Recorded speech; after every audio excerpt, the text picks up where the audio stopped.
listen to the Game Gang podcast. The views and opinions expressed by the guests do not reflect that of the staff, workers of IndieBox Cart Media or CreateSpace.av. Furthermore, the views and opinions expressed by the guests do not reflect that of the host, the show, and the company. We here at CreateSpace.av and IndieBox Cart Media give respect and opportunity for our guests to express their personal feelings, thoughts, and ideologies. Game Gang is a safe space podcast for humans to express and relay their voice.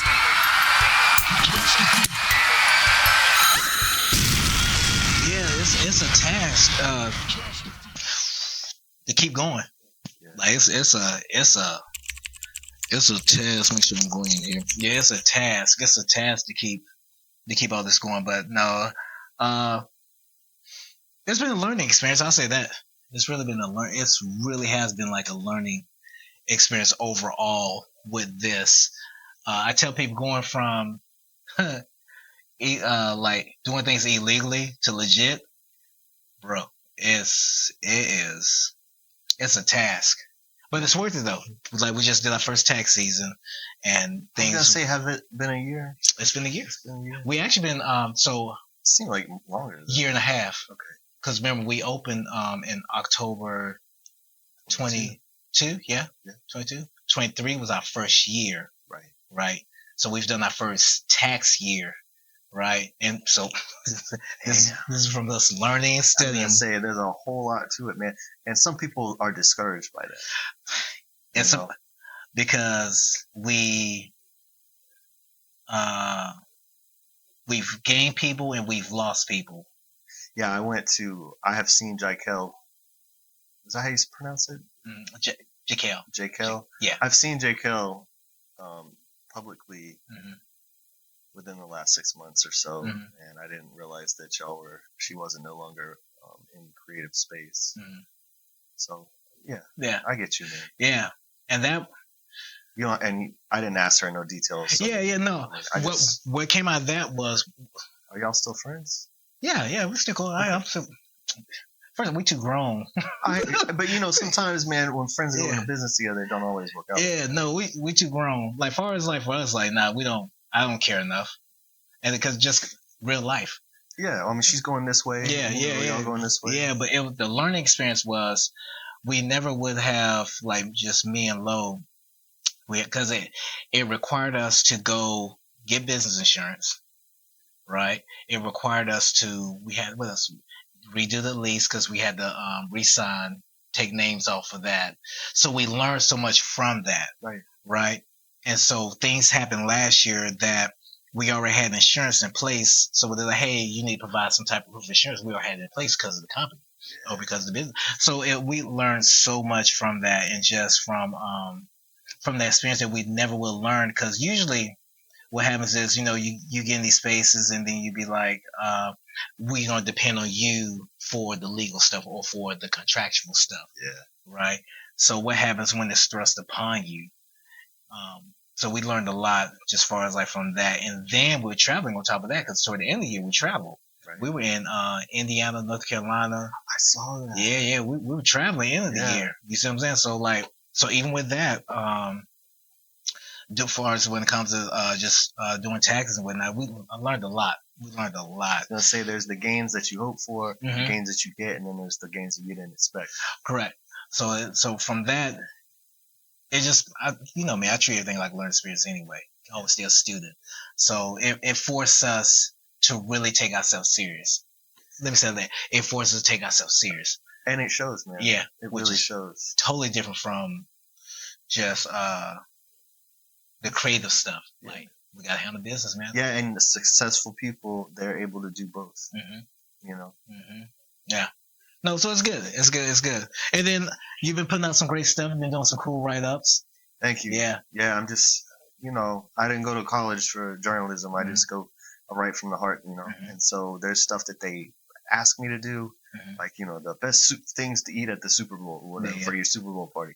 Like, if you see an article like that, there's someone that thought about that. Or like, going in the kitchen with Noni, that was something that I wanted to do. That's good though. That's good because Nooney's been doing it for a minute. He has, and I've mostly known him as a music artist, but I knew the cheesecake was something that he did. Yeah. But he was merging his brands as they were. Yep. And so I was like, hey, this is a very big step. Are you interested in talking to me about it for the article? He's right on it. Yeah, Nooney's been doing it. Sometimes, because maybe I know you can speak of this. Sometimes, like for me, IT made a way for me to be able to do these things. Right? IT was never the goal. I fell into it, but it opened up doors for me to be able to afford the creative stuff. Yeah. And I think what Nooney did, cheesecakes, opened that door for him where he was able to afford and create the avenue where he can. It's different between creating and being a starving artist. Yeah. Versus I got income. I can create this more relaxed. Well, I mean, me, you, him, all of us got family, and so that has to factor in with whatever we do.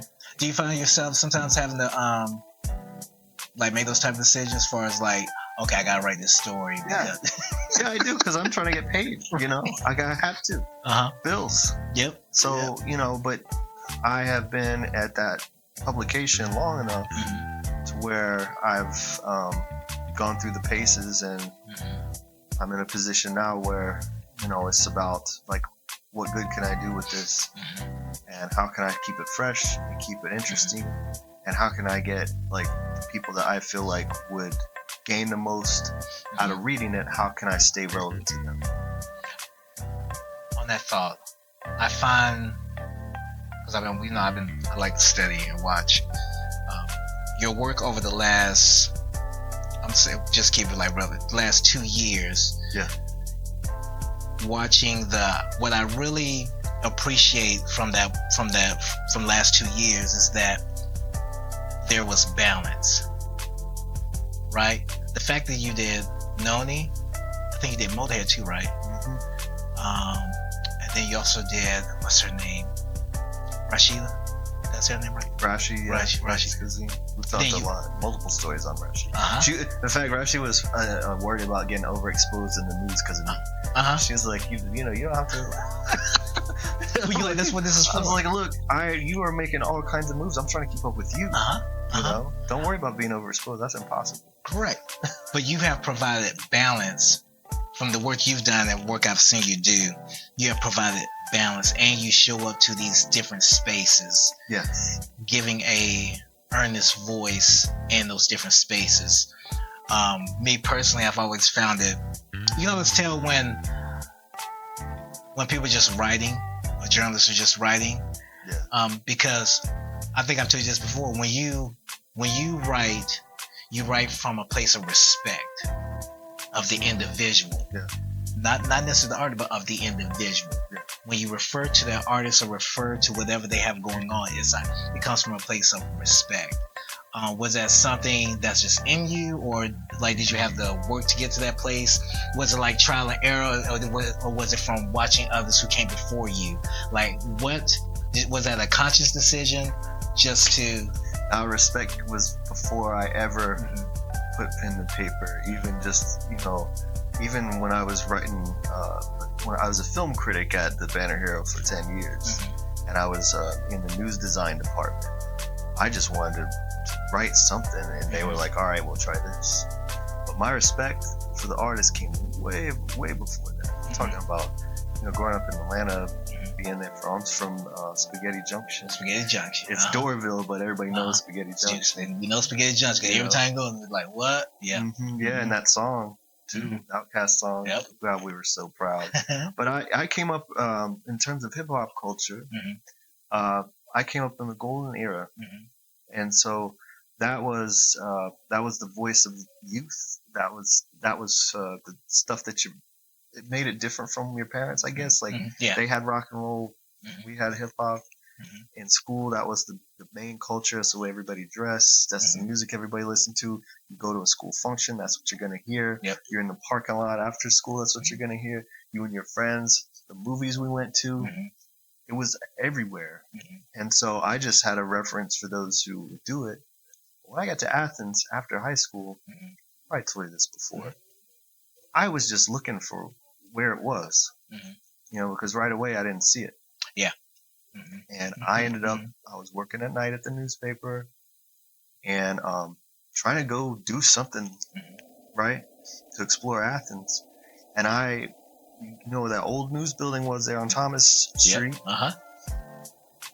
Tasty World, right there. Right on the street, yep. So I get off of work, I run, because I don't know what's going on there, but downtown is this way. Tasty World's here on the corner. That is the closest venue to me. So I started going there. Yep. Hip-hop was what I saw. Yeah, man. And I can hear it in the doorway. I'm like, this is where, and I didn't know if hip-hop was everywhere else. I just was like, this is the closest place I could get to. I found out it was really happening there. Hip. It was right place, right time. Yeah, because during that time, Taste World was there was other little spots, so I don't want to knock. I don't want to. I've heard all about them. But Taste World was more Taste World downstairs. If you could pack out, because the goal was if you could pack out Taste World downstairs, you can get upstairs. Yeah. So that was every hip hop artist's goal. And during that time, what really makes that time differentiated from now is that was mostly a battle scene. That was Dreaded Mind's battle scene. And no one knew me. No one knew. Wasn't introducing myself to people. Everybody was welcoming. Yep. Everybody. And my friend group where I came from, kids I grew up with in school and everything, that's what it looked like. I was oftentimes the only white guy at the table. Yep. So I was very comfortable in there.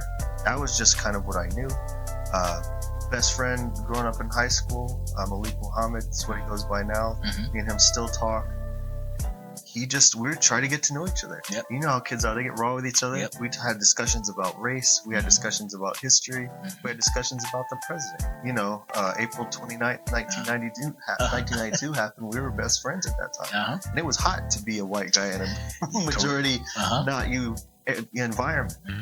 And so I just going to Tasty World and seeing everybody, I'm like, well, these are, I didn't find any of the other scenes to be that way. When I would go see a rock group or somebody's group from work or something like that, I just didn't get that same warmth, Yeah. But being in the Sun One Insurgents and being like part of, these people didn't know me, but they all knew Curtis, right? And just, they were so welcoming. They were so supportive of each other. I had never seen that. I was in a punk band when I was a teenager, and it was, man, I got spit on. I got change thrown at me. I got someone trying to set my leg hair on fire. I mean, the environment was nothing like that. But I was listening to hip hop, and so I'd try to get the group. I would try to get the group to do, I'd be like, let me get one hip hop song, don't do it too fast, but yeah, that was the experience of seeing everybody. They were so friendly. I always say I didn't really make like a personal friend for the first several years I lived in Athens, just because I worked at night. But I would say in terms of being accepted by people, being welcome, and feeling comfortable somewhere, that's where it was. Taste World. And so by the time I got this job, which was right around when COVID started, I knew all the people. Hey guys, thank you for checking out this episode. If you'd like to support this channel, all you have to do is click the link in the bio, grab you a Game t-shirt or a Minding My Business t-shirt. Once again, click the link in the bio to support our channel and grab a t-shirt. Thank you. They're like, what are you going to do writing about art, writing about culture? I said, I know I got a wish list of everybody I want to talk to. And that's what I started to do. Because you got the cool thing about that is that a lot of us had harnessed our skills, and we had risen to these different positions, whether it's hip hop or whether it's art or whether it's business owners. We had what we took from Tasty World, and over the years, because a lot of us have become diverse things. We're like in everything now, which is great to see. But by the time 2020, a lot of us had harnessed our skills, so we're now in these different positions to where we've become the pillars now, right? That is so, I don't think I ever said this to you, but that is so trippy to me, especially like someone like myself who's more like to work and keep my head down and not really, I pay attention to what's going on, I listen to who's coming out, but to come into these different, because when we walk into the Tasty World during those times, you're there for one thing, especially if you're an MC, if you're a performer, you're there, you're in the zone. And I wanted to let folks know in 1998. 1998. Yep. 1998. Yep. That was when I walked in there. And I came in early 2000s. Okay. Early 2000. But when you walked in, it's game time. So it feels different walking into 2024 walking in now, and people are like, oh, that's nerd. Oh, that's you know what I'm saying? Or just having those whispers. You have to see, have you called like having people walk up. I tried to catch your show. I tried to it's still surreal. It's still surreal to me. The fact that because I still see myself as that kid who graduated from Cedar Shows, who said, I'm going to tour and I'm going to make music, and this is what I'm doing, right? To this point now where I'm known for those things that I set out to do all these years ago. Yeah. Right? So just for you, is it surreal now to have people now, because you know the pillars, you know who's the movers and shakers are. Then you have the end game where you know who's coming behind them, because you say, hey, check out this person. So being in that position now, almost like having insight, right? Yeah. Is it surreal to have that big of a connection, or how do you? It's finally starting to feel like what I wanted it to be when I got here. Because I assumed that hip hop in Athens was the way hip hop was in Atlanta, or at least the way youth culture was. I assumed that I could find it a lot easier, and that the public supported it a lot. So seeing all of that happen, seeing Low Down and Dirty get in there, Music Walk of Fame plaque, seeing Issues getting that Music Walk of Fame plaque, all of that is exactly. My view of it is, I'm not oh wow, this is crazy. I'm thinking finally, and the way hip hop has really, that momentum after COVID, all of these things happening, more of them on Athfest, just even seeing something like the Athens in Harmony, where you had Pio up there and you had Noni up there. All I'm thinking is, what took y'all so long? Yeah.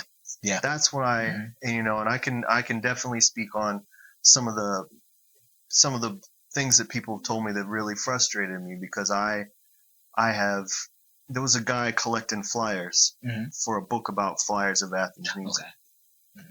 And I was telling folks, I was you've got anything, because our Athens hip hop does have its archivists.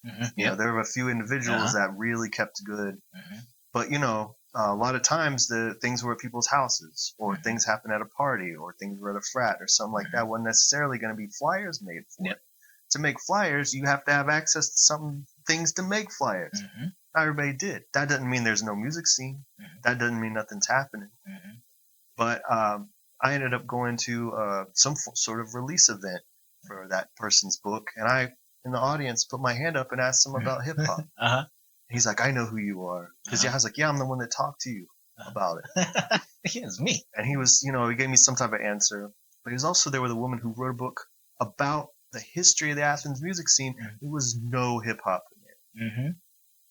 And I was thinking, there was a interaction with me and those two authors in the library hallway after we were out in front of everybody. I like that. After we were out in front of everybody. The one author that did the flyer book came out to me and was like, look, it's just, I know what you're trying to, he made it seem like you're trying to make something happen that didn't happen. That's how it felt to me. And meanwhile, I'm sitting there it's easier for you to just pretend like it wasn't anything, because then everything fits. But the way he was coming at me, it made me feel like he was saying, to stop trying to make Athens have a history of hip hop. Stop trying to make. I actually liked the other author's answer better. She's the one that wrote the book about the history of Athens music.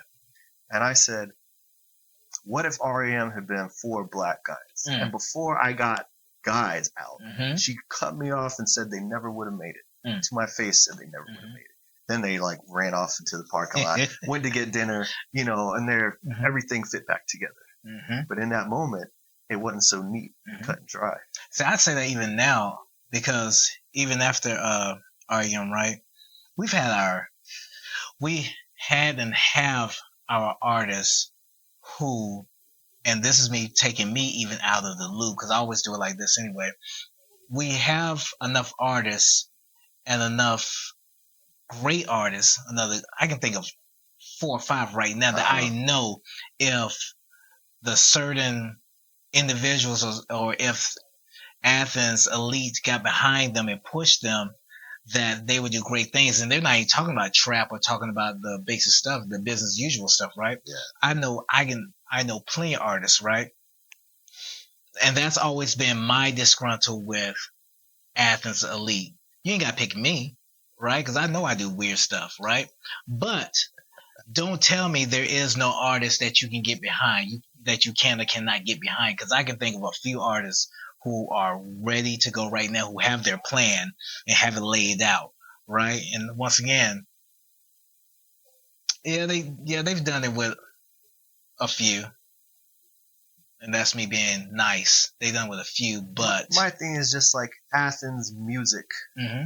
Athens music. Athens is known as a music town. Mm-hmm. Are we a music town or are we an indie rock town? Mm-hmm. Or are we like Nashville transplant town? See, now, to that point, current us, we're not even that anymore. Not even that anymore. 98, early 2000s, there was a band playing. There were performances happening all over downtown. You can play anywhere. Yep. You can jump on stage anywhere, right? Because you had your jam sessions. You had all diverse types of bands, all diverse types of artists, right? Everybody had somewhere where they could go. Hip hop with no matter. Everybody had somewhere they can go. Me looking at Athens now, the music scene now, nah, I don't think options. Yeah, we broken down doors, but options are slim. You can be a student at UGA, Mm-hmm. go to school for 4 years, Mm-hmm. and you can have, pardon me for saying this, a completely white Athens experience. Mm-hmm. You can never encounter, Correct, or you can never have a real encounter, correct, with anything outside of your Mm-hmm. bubble. Mm-hmm. And I've met folks who are from Athens, Mm-hmm. who have lived their whole lives. And there is an Athens that they never rubbed elbows with. Mm-hmm. And I'm very sorry for them. Mm-hmm. Because as a writer, Mm-hmm. I write for a community. Ask everybody. I want the kid in school that has to read the newspaper. I want something cool and interesting in there for them to read. Mm-hmm. I also want people that are from a certain area. Maybe you're from this neighborhood or whatever. Mm-hmm. I want you to see the people you know are doing good things. I want you to see them in the paper. Mm-hmm. And if you don't, tell me, because I want to speak to them. Mm-hmm. I want to write about them because I know Athens is bigger than people think it is. Yep. I know Athens is bigger than the local media outlets will tell you that it is. Mm-hmm. And I know that people are doing more than just like getting arrested or winning trophies. Mm-hmm. Right. There's more Athens than busted. Yes, there is. And so that's really what I'm coming from. I respect what everybody is doing. Correct. Same so here. much. Same here. I know what it takes to make art. I know Mm-hmm. I know about that passion. Mm-hmm. I'm 47, so I have a lot of experience drawing from in terms of different art forms. Mm-hmm. A lot of people I've known, a lot of people I've talked to. I'm bringing all of that in here, but I'm mostly coming from a point of curiosity. Mm-hmm. I want to know, like, where did you grow up? Who were you friends with? What school did you go to? Mm-hmm. When did you get this idea that you wanted to do this thing, that you wanted to learn how to cook this food, Mm-hmm. or that you wanted to paint this certain way, or if you're an activist, what got your blood boiling? What keeps you sharp, steady? Mostly, I just want to be like, this is incredible. This is a great story. Because I get a lot of people come to me that say, yo, I want an article. Mm-hmm. Yep. All right, well, what's the story? Because, that's one thing to be like, hey, everybody, we wrote an article about me that makes me important. Because I'm like, I say it because people know my history, but people don't. G says people don't like to acknowledge my history, right? Because you gotta keep in mind, like, my history is so tethered to everybody else's history. Right, but you have a definite timeline. Yeah, I have a timeline, and that is where it starts for me with a story. I come from a point of curiosity. Mm-hmm. I like what you do. I like you. Mm-hmm. I know you, mm-hmm. but how well do I know you? Mm-hmm. And I feel like, as a reader, as someone who reads the news, mm-hmm. I'm interested in stories about people. I want to know there's, because then we find the ways we're more alike than we are different. We are more alike than we are more different. Yeah, correct. There's nothing. there's nothing special about us. Bigger picture, I do what I do because people told me no at an early age. Yeah. And that goes to like all my mentors. Like, you're crazy. No one wants to hear these weird raps, man. Nobody cares about nerd culture like that. No one's going to catch on, right? And you're not gonna be able to tour. You're not gonna get on. You're not gonna have big features. Like everything that's been done in my timeline, people said would not be done. I could not do it. No one wants to hear this. And I think I told you this before. When we got the phone call to go to Knoxville, and we did that show, and we got all the bells and whistles, and they rolled out the red carpet for us. That's when I knew I wasn't crazy, right? And but to me, I'm like, who would tell you that you were? Everybody, you should never make an artist feel like they're not enough. Correct. Because we're talking about a dream, you know? So with you, yeah, I find your story really interesting because you have done all these things. And I want people, when they see you or see you doing something, to know that this isn't what they say. This ain't something new that's going to come out of nowhere. Right. There's so much behind it. I have placed so much value on it. A lot of things that didn't happen in my youth was they didn't take the history of hip-hop seriously. Correct. You did not see new interviews with an artist like Slick Rick or even someone like Ice Cube. They didn't go into a lot of their history. They just want to know what they're doing now. It's about promote. Correct. Right? Correct. And Ice Cube himself at one point said, at some point maybe the late 90s, early 2000s, that the reason why they considered a young man's game was because there was no reverence for the past, for history. And that, to me, like, that rung in my 20s. I was like, I want to know all the stuff they're making Netflix documentaries about now. That was stuff I never knew when I was a kid. I didn't know. So I think knowing the history of something, knowing the ingredients. Some people don't like it. Just like, I like what I like. No. But see, for me, I hear your record or see a show you did, and I'm like, okay, I need more of this. I need to get the meat of it. You know? See, that's what geeks do. That's how I built the BlackNerdNinja brand. I took 2 to 4 years. I took 2 to 4 years to study Athens HipHop and to study hip-hop in general and to study independent artists, commercial artists, underground artists. Like, I just pretty much just broke it all down. And from studying, I realized there was multiple levels to this. You can tour. And I realized that because that's when I was performing under Eugene. Eugene was not going to be able to reach the masses, right? Reach the masses. It's Eugene, right? So when I changed the name and really put some thought into it and realized what our Achilles heel was for Athens, which is once we get a little notoriety locally, we stop putting the work in. That's our Achilles heel. That's our chink in our armor. Once we get a little like, okay, yeah, everybody knows me locally. Now we're just like, I'm just gonna rest now. I'm just gonna, if you watch the pattern, ask everybody. There's a constant. They get a little notoriety, then we start relaxing a little bit.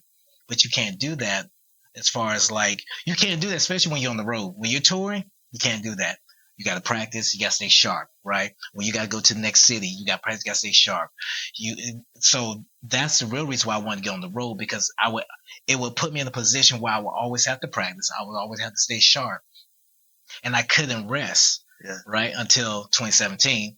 But up to that point, I couldn't rest because I had to always stay on. I had to always stay focused. We went from coming from like driving from like 10 hours to having to get back to Athens, do an interview here, do an interview here, then drive right back. Like I meticulously planned like that so we couldn't rest, so we couldn't get lazy. But I quoted, remember, I think in the other interview, I quoted Thanos, he turns legs to jelly.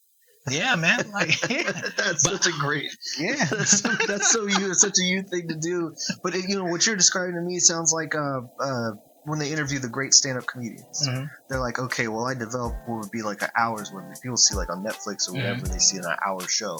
You know, like Mike Epps is about to have one this week.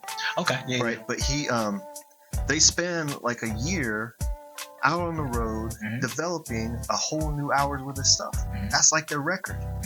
Because when people come to see you, or they want to watch a new special, they don't want to hear none of the old stuff. Nope. You can't relax on that stuff. Nope. You gotta be always building and thinking about the next thing. Just people are gonna keep coming to see you and keep you up where you got, where you the spot that you earned. You're gonna have to stay fresh with it. You got to. And also you got a platform to do so much more too.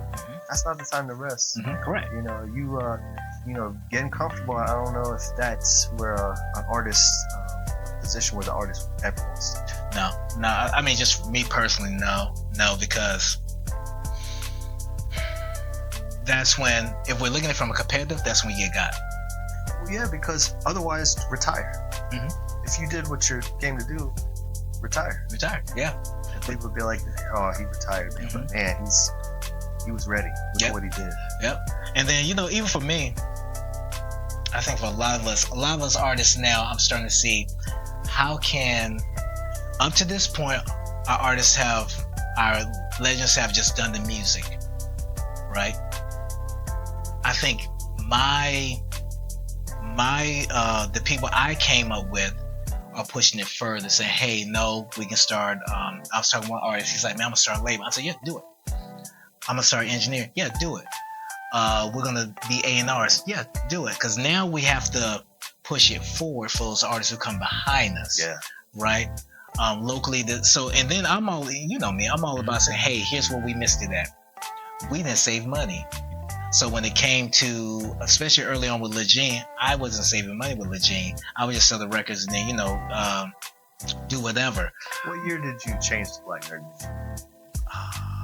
2012. All right. Okay, because we do have a photo of BlackNerdNinja in the banner here on the archives. It's dated 2013. See, so that's my. So 2012, I renamed. 2013 is when it took off. Okay. So how long was Lil Gene active? How many years from that? Oh man, it's just my own curiosity. Eugene was active. I swear this is still your interview. No, you're good. No, like I said, it was a conversation. Eugene was active from middle school to 2006 or 7. 2006 or 7. All right. I don't know if you remember the DJ who I didn't know him personally, but I had a lot of MC friends who knew him. There was you probably heard about this. They were doing like a memorial or I forget what you call them. There was a show at Livewire. They were doing it in honor of him. I think it was, I don't want to say his name because I won't call the wrong name out. Right. I know what you're talking about. No, I'm talking about, anyway, they were having a remembrance of him at Livewire. Yeah. So if it's 07, that would have been right around the time I was with Sun One and the Ascensions. It's like 06 or 07. It was everybody who was in the music scene, hip hop music scene, and just in the scene was at this event. I became flustered because, you know, you have those moments where, is this all I'm gonna do? Yeah. It was more of like a wake-up call for me. People don't understand, like when it comes to artists, a lot of us contemplate that. A lot of us, right? And so even during that time, I was in that weird space. So it was more like I put my name down. I said, yeah, I'm gonna do it now. I'm gonna show up. I was there, and then somewhere along the night, people kept talking. You know, just remember that.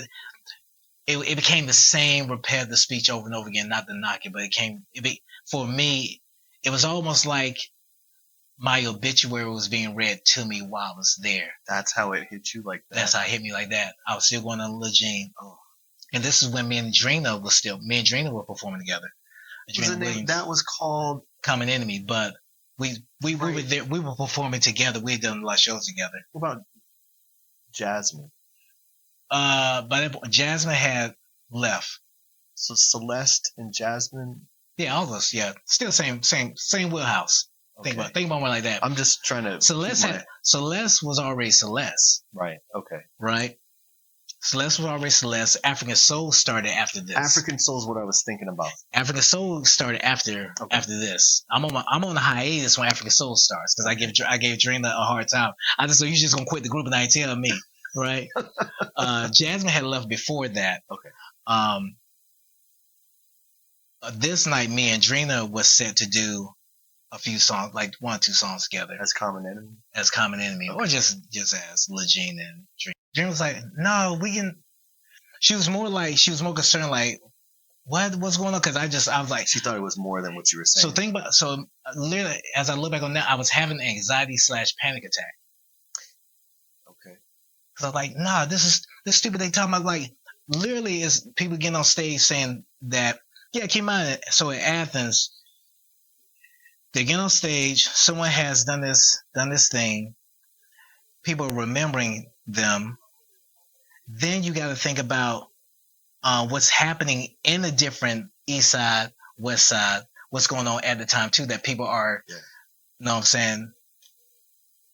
And I literally was thinking to myself, it's like we're doing this just to die.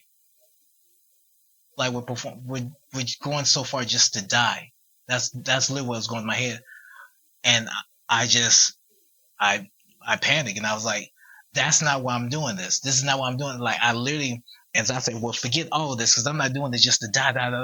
And I just go on this rampage and I just walk out. Wow. I just walk out, right? I walk back to East Side from Livewire. I'm walking back to East Side, Spring Valley. And I'm just having these thoughts and I'm going through it. Right. So anyway, that's when I started down the path of, so I didn't rap. I didn't do anything for 4 years. I took 4 years off. I didn't do anything. I didn't rap or nothing. Right. I see my peers doing this and doing that. Watching Say Goodbye. I don't even care. I'm not writing songs. I'm not doing nothing. So you spent the rest of the aughts, what they call. Mm-hmm. No creative output. No creative output. Not doing nothing. I'm just going to church, going to work. I ain't writing that. I ain't doing that. So you would say you weren't, as an artist, you weren't living. You were just clocking in and out. Mm-hmm. As a person. Mm-hmm. I was burned out. Yeah. See, people don't say I've been grinding. Andrew, I've been grinding since middle school.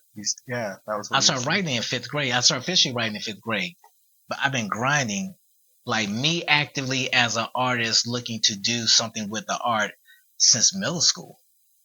So that 2013, 2012, that's when you picked back up? 2012, let's say 2011, start having ideas because I started writing.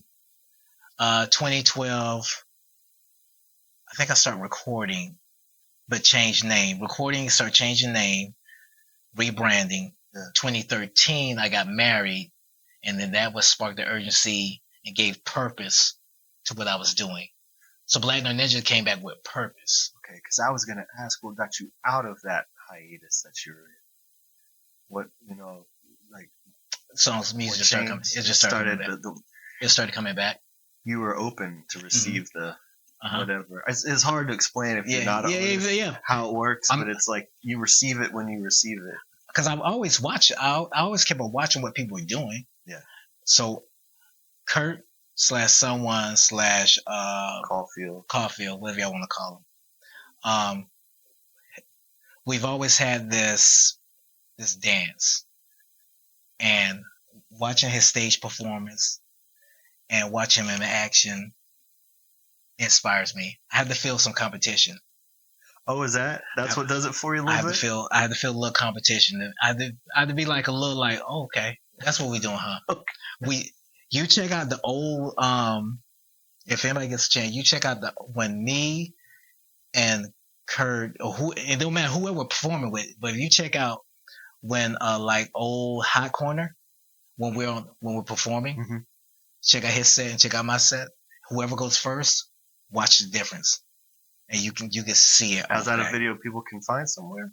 Yeah, just Google it. It's I'm pretty sure it's on YouTube, but I don't know if it's all together. Because I know I got videos on YouTube as far as like for our shows. Right, but would they be looking under Black Nerd? Yeah, it'd be on BlackNerdNinja. BlackNerdNinja, yeah. Hot And then Corner? Whoever, yeah, BlackNerdNinja Hot Corner, and then I think Renegades, Renegades performed, Swank performed.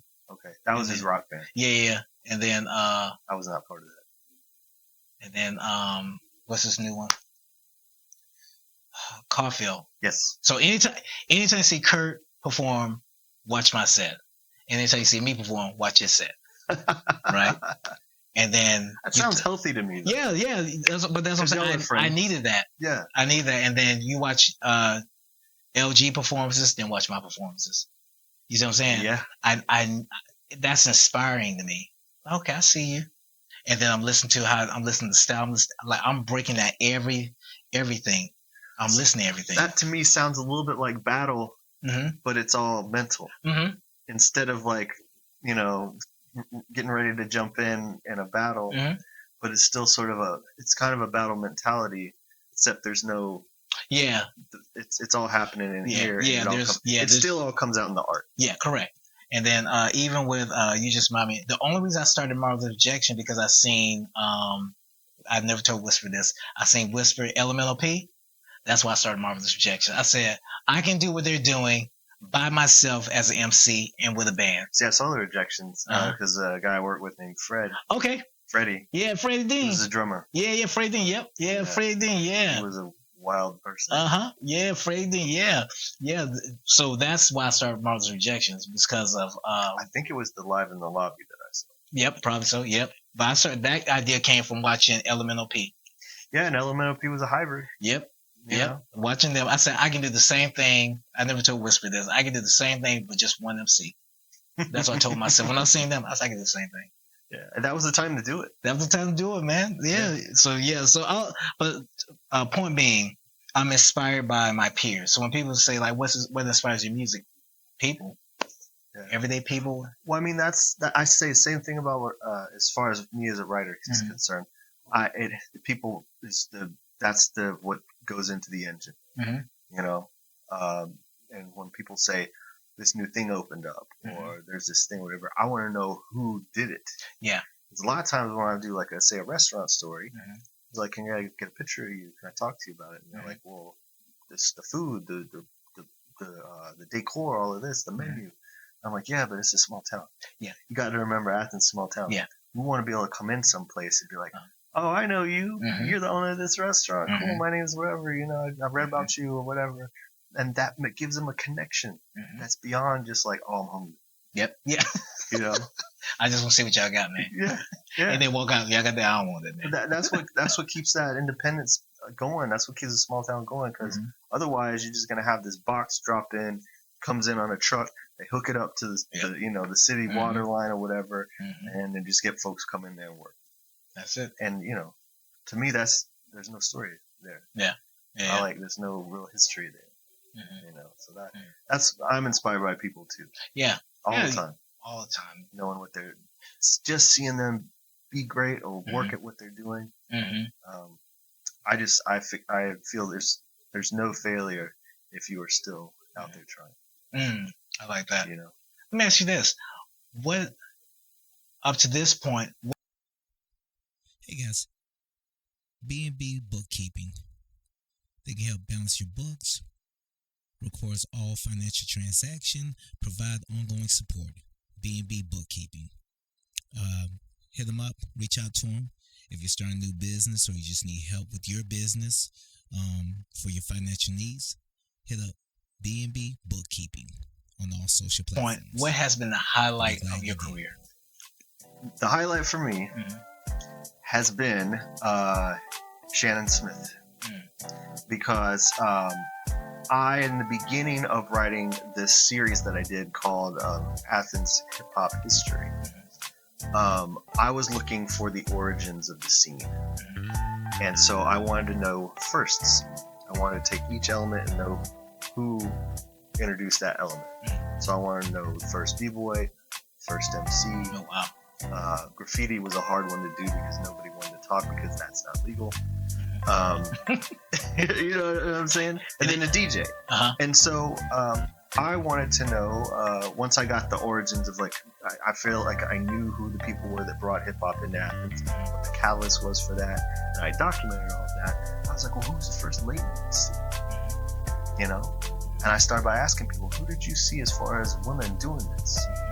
And all signs pointed to Shannon Smith.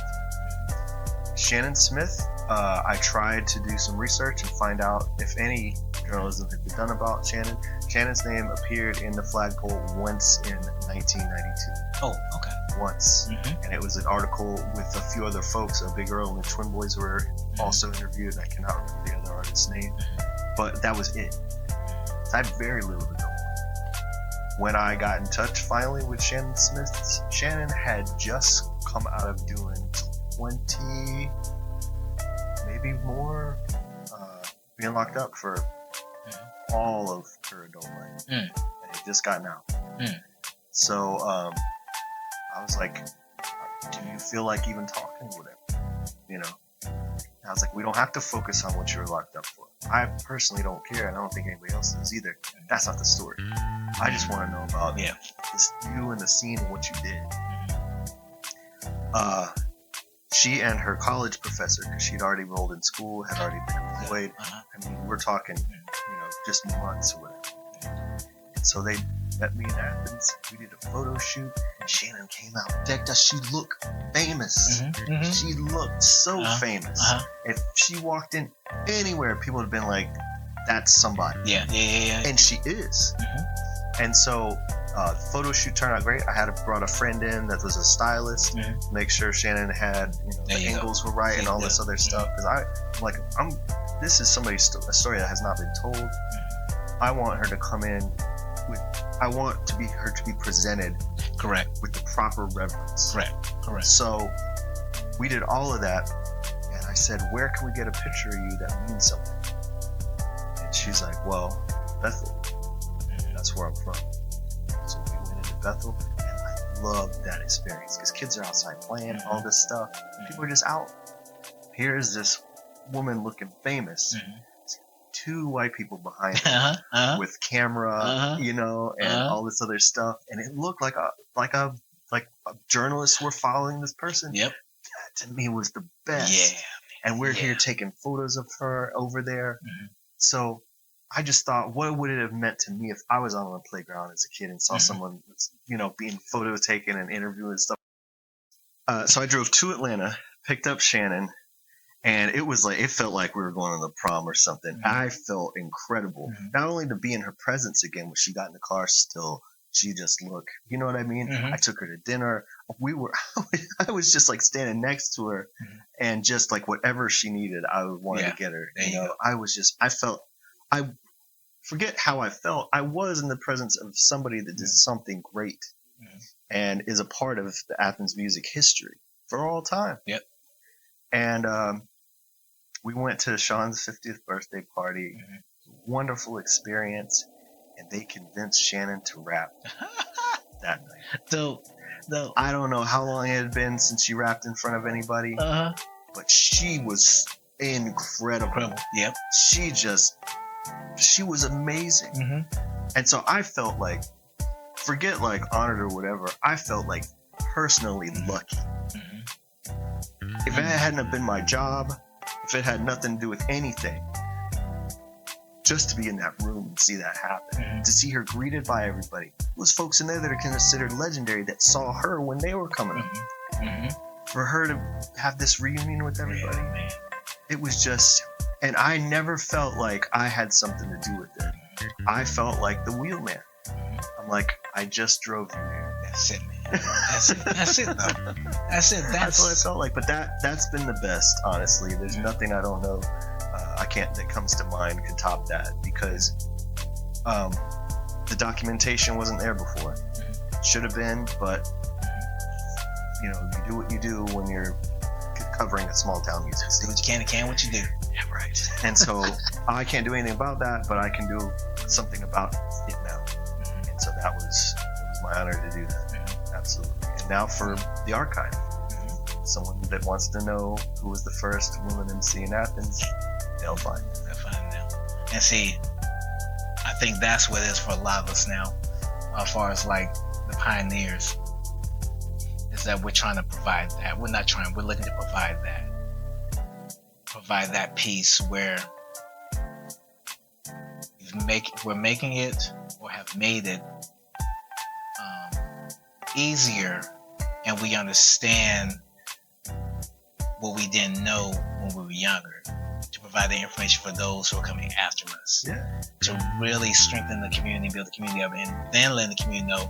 And I know mainly for my piece, it's more like my piece right here. My piece is to provide that you don't have to do this sound. You don't have to sound like this, you don't have to sound like that. I've done the work. There are other artists that sound like you. We can go do this. You don't have to, just because the trap is around the corner, you don't have to rap out the trap. That's true. And just because you're in the trap, you don't have to rap out the trap. You can redesign the words, you can reconstruct it. You create your own codex. There's always a way.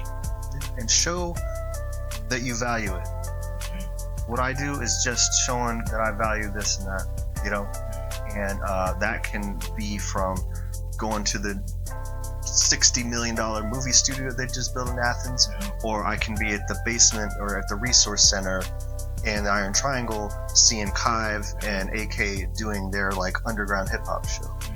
For me, it's all the same. It's all the same.